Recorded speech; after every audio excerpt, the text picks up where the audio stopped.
Sam, coming out of the game against Fremantle on the weekend, we saw that Blaheen, she wasn't able to finish the game. Can you just talk us through what was the result of that injury?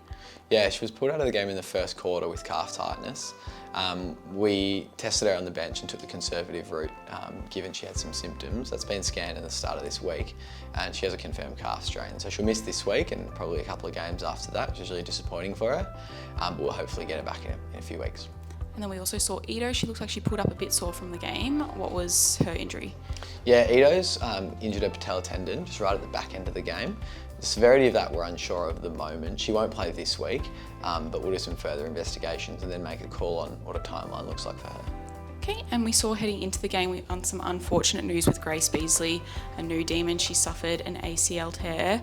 How is she going after that disappointing news?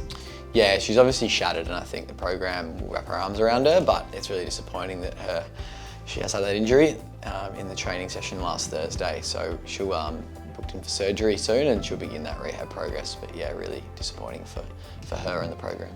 We also saw Paxi. She didn't play on the weekend. She was out with a foot injury. Where's she at in coming back from that?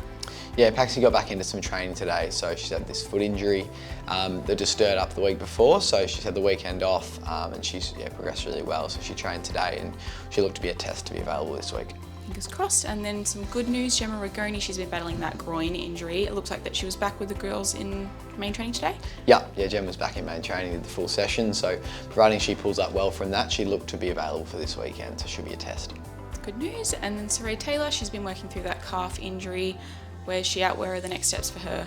Yeah, she's made a return to running. She'll look to increase to some high intensity running at the back end of this week. She won't play this week, but she'll be 1 to 2 weeks away. So she's really also made some really good progress, which is positive. Great. And then Liv Purcell, we know at the pre-season she had those facial fractures and the surgery. It looks like she's also back in with the group as well. Yeah, Liv's done really well in the last few weeks. So she's had a slow start with not being able to do too much on the back of the surgery. But in the last week or so, she's upped her running into some high intensity running, into some skills work with the main group. So she's still very much non-contact, but over the next few weeks, she'd integrate into more training. So she's, probably there on that 3 to 4 weeks away now, which is really exciting. Very exciting. And then just lastly, Loz Pearce with that wrist injury. It looks like she's just got a brace on it and is trying to get integrated in some training.